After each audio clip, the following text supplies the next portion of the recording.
မင်္ဂလာပါအခုကျမရဲ့ My Intermittent Fasting Journey article ရဲ့ part D ကိုကျမပြောပြပါမယ် My Intermittent Fasting Journey part D Knowing the benefits of intermittent fasting in disease prevention gives me a great encouragement and relief since I'm very concerned about some diseases that run in my family history from both sidesဆိုတော့အဲ့လို intermittent fasting ကျင့်ခြင်းအပြင်ကျမတို့ယောဂတွေကိုကာကွယ်တားဆီးနိုင်တယ်ပေါ့နော်အဲ့လိုသိရတဲ့အကျိုးကျေးဇူးကကျမကိုအရန်ကိုစိတ်အား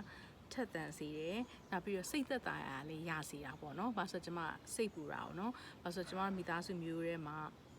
အဖေဘက်မှာရောအမေဘက်မှာရောပေါ့နော်ယောဂတွေရှိတယ်ဆိုတော့အဲ့ယောဂတွေကနေကို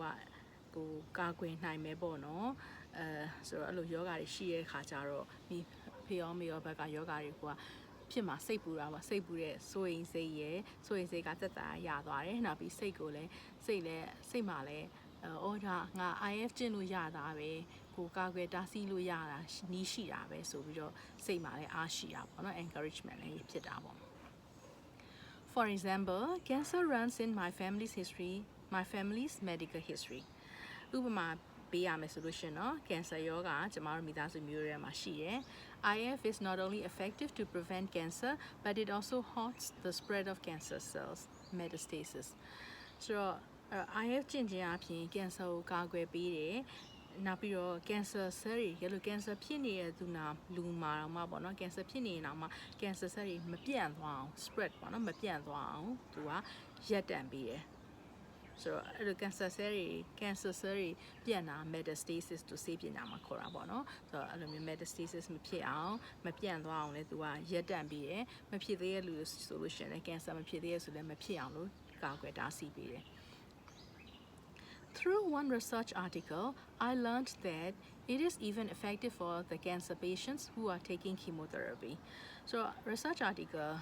သူဒေသနာဆောင်းပါးတစ်ခုမှာဆိုရင်ကျွန်မဖတ်ရတယ်ကျွန်မဖတ်လိုက်ရတယ်ပေါ့နော်အဲ့ဒါဘာလဲဆိုတော့ဒီ cancer ဖြစ်နေတဲ့လူနာတွေ chemotherapy ပေါ့နော်ဒီဆေးသွင်းပြီးတော့ cancer ကုသမှုခံယူနေတဲ့လူနာတွေမှာတော့မှ IF ကျင့်မယ်ဆိုလို့ရှိရင်အကျိုးရှိပါတယ်ဆိုတာကိုကျွန်မဖတ်မိပါတယ် Additionally, my late father passed away from a sudden heart attack in his mid-40s. So ကျမရဲ့ကွယ်လွန်သွားတဲ့ကျမအဖေပေါ့နော်ကျမအဖေဆိုလို့ရှိရင်သူကနှလုံးပေါ့နော်နှလုံးယောဂရုတ်တရက်နှလုံးယောဂနဲ့ရုတ်တရက်ကွယ်လွန်သွားတာပေါ့သူကွယ်လွန်သွားတဲ့အချိန်မှာအသက်45တောင်မပြည့်သေးဘူးပေါ့နော်ဆိုတော့အဲ့လိုမျိုးငယ်ငယ်လေးနဲ့ကွယ်လွန်သွားတာပေါ့Having this family history of cardiovascular disease, I have been motivated to keep practicing IF. ဆိုတော့ဒီလိုမျိုးနှလုံးသွေးကြောယောဂပေါ့နော်မိသားစုမျိုးတွေမှာရှိတယ်ဆိုတော့ဒီလိုမျိုးရောမှာနှလုံးသွေးကြောယောဂရှိတဲ့အခါကျတော့ကျွန်မဒီ IF ကိုကျင့်ဖို့အတွက်ကျွန်မ motivated ဖြစ်တာပေါ့နော်ကျင့်ခြင်းစိတ်အားထက်သန်တာပေါ့နော် IF ကျင့်ဖို့I also learned that IF can effectively reduce cholesterol and therefore it prevents ischemic heart disease, coronary artery disease. ဆိုတော့ကျွန်မနောက်ဖတ်ရှုပြီးတော့ဖတ်မှတ်ပြီးလေ့လာသိရှိရတာတစ်ချက်ကကြတော့ IF ကဒီ cholesterol ပေါ့နော်သွေးထဲမှာရှိတဲ့ cholesterol တက်သွေးတွင်းအဆီဓာတ်ပေါ့နော် cholesterol ကိုလည်း short ချပေးတယ်အဲ့ဒါကြောင့်မလို့ IF ကျင့်ခြင်းအပြင် cholesterol ဓာတ်ကို short ပေးတဲ့အကြောင်းမလို့ cholesterol ကြောင့်ဖြစ်လာတဲ့ ischemic heart disease ပေါ့နော်နှလုံးသွေးကြောယောဂတွေနှလုံးသွေးကြောယောဂပေါ့နော် coronary heart disease လည်းခေါ်တယ် ischemic heart disease လည်းခေါ်တယ်အဲ့ဒီယောဂတွေကိုကာကွယ်ပေးနိုင်တယ်Finally, I have a history of diabetes in my family and I read that IF can prevent diabetes mellitus DM since it maintains our blood sugar level within the normal range as well as improves insulin sensitivity. ဆိုတော့ကျွန်မမိသားစုမျိုးရိုးထဲမှာပေါ့နော်စီးချိုယောဂလည်းရှိရယ်စီးချိုသွေးချိုယောဂပေါ့နော်ဆိုတော့ IF ကျင့်လို့ရှင်စီးချိုသွေးချိုယောဂကာကွယ်ပေးနိုင်တယ်ဆိုတာဖတ်ရတာပေါ့နော်ဘာဖြစ်လို့လဲဘာလို့ကာကွယ်ပေးတာလဲပေါ့နော်ဘယ်လိုနည်းနဲ့ကာကွယ်ပေးလဲဆိုတော့ intermittent fasting ကျင့်မယ်ဆိုလို့ရှိရင်အစာမစားဘဲနဲ့ပေါ့နော်နေ့စဉ်16နာရီအလိုမစားဘဲနဲ့နေမယ်ဆိုလို့ရှိရင်ကျမတို့သွေးထဲမှာရှိတဲ့ဒီ blood sugar ပေါ့နော်သွေးရင်းအချိုဓာတ်ပေါ့နော်သွေးထဲမှာရှိတဲ့ကြားဓာတ်ကသူကပုံမှန် normal range ထဲမှာရှိနေမတက်နေဘူးပေါ့နော်ပုံမှန် range ထဲမှာရှိနေတယ်နောက်ပြီးတော့ကျမတို့ insulin ပေါ့နော်ခန္ဓာကိုယ်ကနေသွေးထဲမှာကြားဓာတ်တွေကိုထိန်းညှိပေးတဲ့ insulin hormone ပေါ့နော်အဲ့ဒါကလေ insulin ကိုလည်းခန္ဓာကိုယ်ကနေတုံ့ပြန်တဲ့သက်ရောက်မှုကလည်းကောင်းစေတယ်ပေါ့နော်အဲ့ဒီအကျိုးတွေ ရှိရဲဆိုတာဖတ်ရတယ်ဆိုတော့ကျွန်မအဲ့ဒီရဲ့ resource လေးပေါ့နော် source လေးကိုလည်းကျွန်မဒီ media မှာထည့်ရေးထားပါတယ် annualreviews.org ဆိုတာလေး However, since I have searched and found so far that IF is not recommended for people with advanced diabetes or who are on medications for diabetes, I do not recommend IF to my mother who has type 2 diabetes, which resulted from the genes she inherited from her father and the stressful lifestyle of a young widow aged 39. ဒီလိုမျိုး IF ကစီးကြိုသွေးကြိုပေါ့နော်အဲ့ဒါကောက်ွယ်ပေးရဆိုပေမဲ့လေဒါပေမဲ့လေကျမလေ့လာ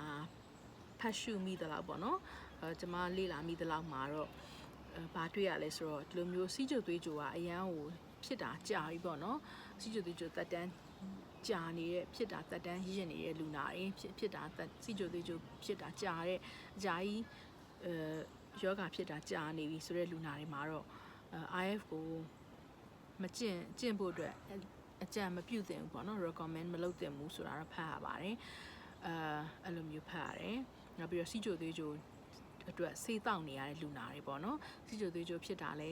ဖြစ်တဲ့သက်တမ်းလဲကြာနေပြီစီးကြိုသွေးကြိုအတွက်ဆေးတောက်နေတဲ့လူနာတွေမှာတော့ IF ကို recommend မလုပ်သင့်ဘူးပေါ့နော် IF ကျင့်သင့်တယ်ဆိုပြီးတော့အကြံမပေးသင့်ဘူးဆိုတာတော့ကျွန်မလေ့လာမိသလားပေါ့နော်ကိုမလေ့လာဘူးတာလည်းရှိမှာပေါ့အဲ့လိုမျိုးဖတ်ရတယ်ပေါ့ဒါပေမဲ့အခုနောက်ပိုင်းမှာတချို့တွေဥမာဒေါက်တာဂျေဆင်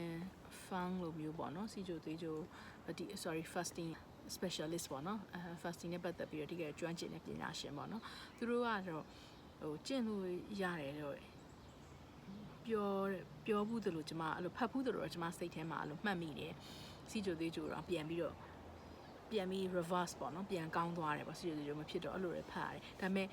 ဘယ်လောက်တက်တန်းလဲပေါ့နော်စီဂျိုသေးဂျိုဖြစ်တာဘယ်နှစ်နှစ်ရှိရလူနာလဲဆိုတာတော့ကျွန်မသိချာမသိဘူးပေါ့နော်အဲ့ဒါကျွန်မသိချာတော့မလေ့လာဘူးသေးပါဘူးဆိုတော့ကျွန်မလေ့လာဘူးတလောက်ဆိုရင်တော့စီဂျိုသေးဂျိုဖြစ်တာကြားတဲ့လူနာနောက်စီဂျိုသေးဂျိုဆေးတောက်နေတဲ့လူနာတွေဆိုလို့ရှိရင်တော့ IF ကိုကျင့်ဖို့ recommend မလုပ်သင့်ဘူးဆိုတာတော့ဖတ်မိပါတယ်ဘာဖြစ်ကျွန်မအဲ့လိုဖတ်ရတဲ့အတွက်ကြောင့်မလို့အဲ့လိုဖတ်ဖူးတယ်ဖတ်မှတ်လေ့လာဖူးတဲ့အတွက်ကြောင့်ကျွန်မရဲ့အမေကသူ့မှာ type 2 diabetes ပေါ့နော်စီဂျိုသွေးကြိုမှာ type 1 type 2ရှိတာပေါ့သူ type 2စီဂျိုသွေးကြိုရှိရရှိတော့ကျွန်မအမေကိုကျွန်မ IF ကျင့်ဖို့မတိုက်တွန်းရဲဘူးအကြံမပေးရဲပါဘူးကျွန်မအမေက type 2စီဂျိုသွေးကြိုရှိတာတော့သူ့အဖေပေါ့နော်ကျွန်မရဲ့အဖိုးပေါ့ကျွန်မအမေကသူ့အဖေစီကနေသူဒါမျိုးရိုးလိုက်တယ်ပေါ့နော်အဲ့လိုမျိုးရိုးဗီဇာလိုက်တယ်နောက်တစ်ခါလည်းကျွန်မအမေကဒီအသက်39နှစ်မှာသူကဝီဒိုပေါ့နော်မုတ်ဆိုးမဖြစ်သွားတယ်ကျွန်မအဖေစုံသွားတဲ့ခါကျတော့ဒီလိုငယ်ရွယ်နဲ့မုတ်ဆိုးမဖြစ်သွားတဲ့ခါကျအမေသူ့မှာလည်းအများကြီး stress တန်ခံရတာပေါ့နော်သူရဲ့ lifestyle မှာလည်း stressful lifestyle ရှိရခါကျတော့အဲ့ဒီ stress ကြောင့်နောက်ရိုးမှာလည်းအဖေကစီဂျိုတီဂျိုရှိရကြောင့်မလို့ကျွန်မအမေမှာ type 2စီဂျိုတီဂျိုဖြစ်လာတယ်Yet, because of IF's ability for prevention, I am enthused to motivate to my young adult relative to practice IF since he has a pre-diabetic condition. Soဒါပေမဲ့လေအမေတို့ကျွန်မမတိုက်တွန်းရဲဘူးဒါပေမဲ့ကျွန်မဒီလိုတော့ကျွန်မရဲ့မိသားစုဝင်ထဲမှာအမျိုးပေါ့နော်ကျွန်မရဲ့ relative ပေါ့နော်ကျွန်မရဲ့မောင်လေးပေါ့ကျမရဲ့မောင်လေးကသူက pre-diabetic အခြေအနေရှိရခါကြတော့ကျမသူ့ကိုတော့စပြီး IF ကျင့်ဖို့တော့တိုက်တွန်းတယ်ဘာလို့ဆိုတော့စီဂျိုသွေးကြိုမဖြစ်သေးဘူး diabetes မဖြစ်သေးဘူး pre-diabetic ပဲစီဂျိုသွေးကြိုမဖြစ်ခင်ကနဦးအခြေအနေဆိုတော့သူ IF ကျင့်လို့ရှိရင်တော့သူ့အတွက်အကျိုးရှိတယ်ဆိုတော့ကျမသူ့ကိုကျင့်ဖို့တော့ကျမအမြဲတိုက်တွန်းတယ်သူလည်းကျင့်ပါတယ် When I had my previous blood test, they showed that I did not have diabetes mellitus and I had a good normal liver function. So ကျွန်မအဲ့လိုမျိုးရင်သွေးစစ်တာပေါ့နော်ပုံမှန်ကျမကြီးစစ်ဆေးတဲ့ခါကျတော့ကျွန်မမှာစီဂျိုသွေးကြိုမရှိဘူးကျွန်မရဲ့အသေးပေါ့နော် liver ပေါ့အသေးရဲ့လှုပ်ဆောင်တာလည်းပုံမှန်လှုပ်ဆောင်နေရယ်ဆိုတာကိုကျွန်မသိခဲ့ရတယ်ဆိုတော့ကျွန်မ IF ကျင့်ဖို့ကျွန်မစိတ်မပူပါဘူးပေါ့နော်စိတ်ချလက်ချကျင့်ရဲတယ်ပေါ့ the liver function ပေါ်လည်းကြည့်ရသေးတာ IF ကျင့်မယ်ဆိုရင်ခန္ဓာကိုယ်ကနေတိုးလှောင်ထားတဲ့အဆီကိုဖြိုရတာเนาะဆိုတော့ liver function ကောင်းဖို့လည်းလိုတယ် IF ကျင့်တဲ့အခါမှာ Overall, I practice IF to help prevent diseases that run in my family history. A chomi pyo me solution jama IF go independent fasting jin jina jama midasu myo ye ma shi ye yoga ri kaw hwe bo jama li jin mare IF ko jin mare. However, people should do their own research and consult with their physicians before studying IF. So, ဒါပေမဲ့လည်းကျမတို့ကျမမိသားစုမျိုးရဲ့မှာရှိယောဂါတွေမဖြစ်အောင်ကာကွယ်တာစီဖို့ကျင့်တယ်ဒါပေမဲ့လည်း